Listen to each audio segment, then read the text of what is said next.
There are multiple types of support systems used throughout radiology. For example, ceiling, floor-to-ceiling, floor, and C-arm. The most frequent system used today is ceiling support system, which is described thoroughly throughout this video.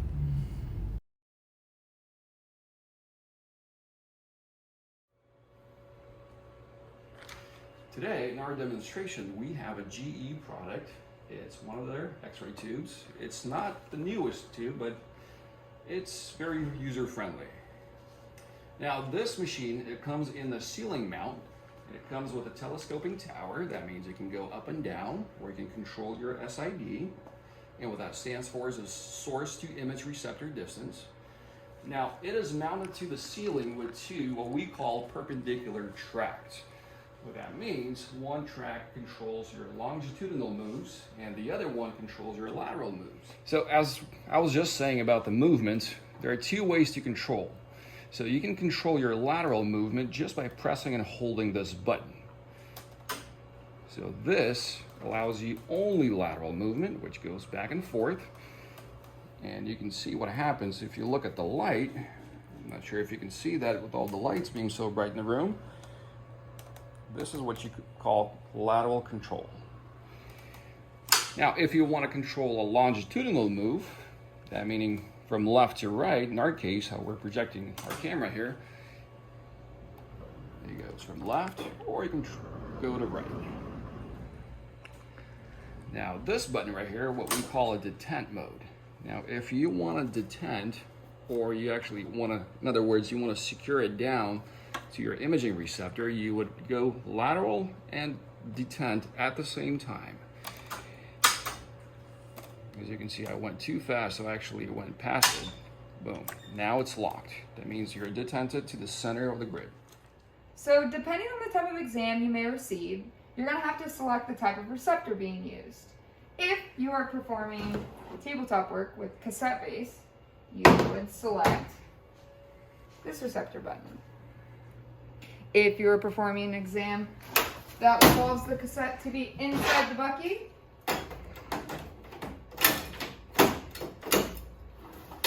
you would select this receptor button.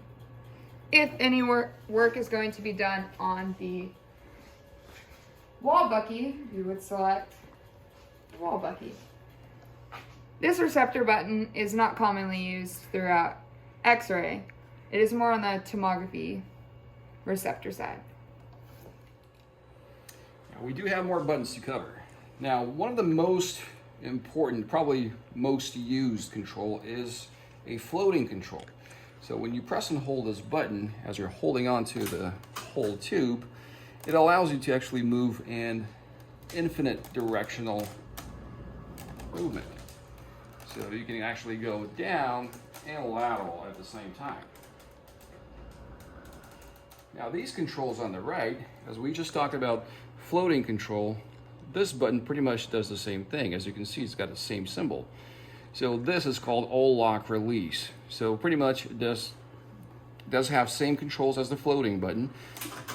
You can do exactly the same thing. Or if you had the machine detented, it would release all the detents.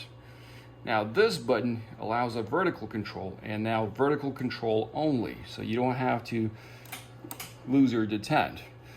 So if you want to just go down without the machine moving any other direction, you just press and hold this button. Button higher up, it's called an angle control. So right now we have 1 degree angle. If we want to go perfectly perpendicular, we'll have to get it to 0 degrees, which is not going to be easy to do. This machine is very sensitive. Now, if we were shooting something on the wall bucky and we would have to point the machine facing to the left, we can use the angle button, bring it to the side, 90 degrees. And that would be a horizontal beam for your wall bucky. this component of the tube is the collimator box housing. To control your collimation, you can press this button here. You can open the collimation up or make it tighter. A tighter collimation increases image detail and also lowers the radiation dose to the patient. So the next component that we're going to cover on this machine is this major screen right here, which demonstrates 4 different controls. The upper one is your KV, then you have your mass, then you have your SID, like we covered before, source to image distance. Now this could be switched from inches to centimeters. That is optional, but we like to keep it in inches. We also have our angulation level that shows us here. As we demonstrated before, once you move the angle of the tube, as you can see, those numbers change. Now there's 2 ways of controlling your KV and mass in this machine. You can go to the control console, or you can actually make changes right here. Simple as that, plus or minus. You can just go up on your KV by just selecting the right number that you like here.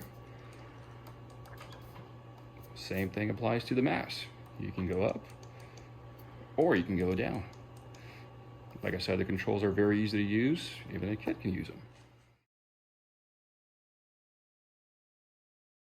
Now that we covered the controls on the X-ray tube, we're actually going to talk about the tube itself. Now you can actually see that everything is covered with plastic covers. Now underneath, we actually have a metal housing. And this is what it looks like if we were to remove all the plastic coverings. Now, it is pretty sturdy, and it's meant that way to actually protect it from all the abuse that can be used by the technologists. Now, as you can see, there are 2 main lines that come in here. These are the tubes. You can see the left side is your anode, right side is your cathode. Now, this is where the high voltage power lines actually come in. If I flip the tube, this little screw. Now this portion of the tube where it looks like there's a piece missing, this little harness is designed for your collimator box. As you can see on the tube, this is the guy that we're talking about. So this box would be attached right over here, and you can actually move it from side to side. Now if you take a look right in the middle, you can actually see what we call a target window. Now this is where the useful beam is actually getting projected, or what we call emitted. Now let's take a look at the next layer of the tube housing. It is made out of lead, and the purpose of this is to limit leakage radiation. The protective housing is also specifically designed to protect against accidental shock. Some X-ray tube housings contain oil to serve as an insulator against electrical shock and as a thermal cushion to dissipate heat. Some also have cooling fans to air cool the tube. The next structure in this diagram is a glass or metal enclosure, or also known as an envelope. The glass is made out of Pyrex to withstand the tremendous amount of heat that's being generated. With improvements in tube design, they started to use metal rather than glass. The metal enclosure tube is able to maintain a constant electric potential between the electrons of the tube current and the enclosure. The main purpose of the enclosure is to maintain a vacuum within the tube to prevent electrical arcing. Now, what does this mean?